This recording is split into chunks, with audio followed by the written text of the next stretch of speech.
Hello, kindergartners. All right, today we're going to do something pretty magical. We are going to do a science experiment and we're going to paint something.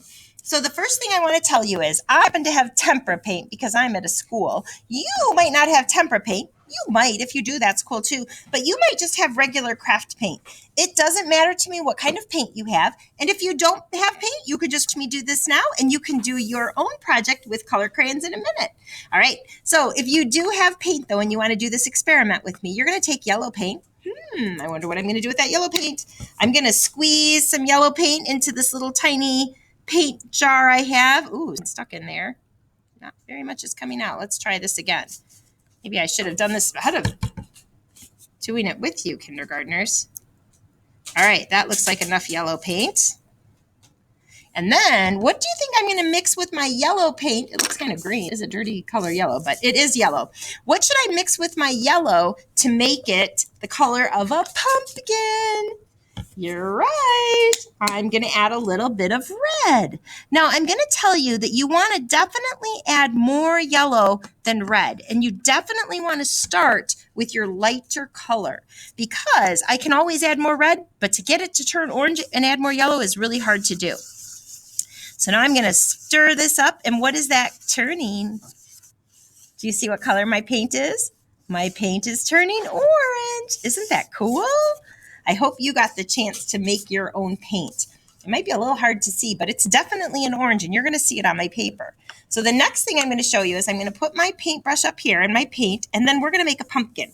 There's something on a pumpkin that we already learned that's called the ribs of a pumpkin. So I'm going to take my paintbrush, and I'm going to go this way and this way. And that is going to make my outside of my pumpkin. And then I'm going to go ahead and paint it in. So take a look at my paint. Here we go. I'm going to start here. Ooh, do you see that that's colored? It's kind of like, well, I should have made the frontward C first, but that's like a backward C. And now I'm going to make the front C. Whoops. And that looks like the outside of my pumpkin, doesn't it? I'm going to get some more paint. And then you can go ahead and keep making those lines like this because do you see how it naturally makes the ribs of my pumpkin? And now I have the ribs of my pumpkin. I need a little bit more paint here. I can take that paint. Whoops, and I'm going to go this way first. I need a little bit more. And I'm going to keep painting my pumpkin ribs all the way in, and it kind of makes the shape of the pumpkin. Isn't that cool? All right, when you get done with the inside, and you guys can go ahead and fill that in a little bit, or those front C's, because you want to have those ribs on that pumpkin. So don't do what I just did. Do this way.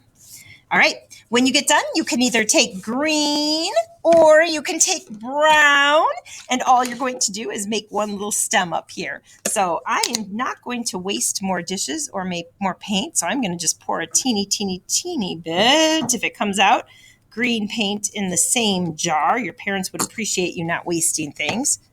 And I can even stick the same paintbrush in there because it won't matter. Maybe I better finish this while I'm doing it.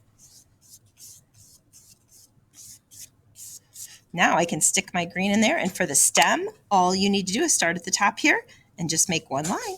That's it. I've got my pumpkin. What do you think? I like it. Good job, kindergartners. I'm going to show you some pumpkins that I've done before. This pumpkin I did, and I made a bigger one. Whoa, you can barely see it on there. And this one is an up and down pumpkin. Wow, you can really barely see it on there. Super tall. But both ways would work. Short or fat, or I could have gone this way and made a skinny pumpkin. Good luck. Have fun. I hope you make your own pumpkin. Send me a picture when you get it done.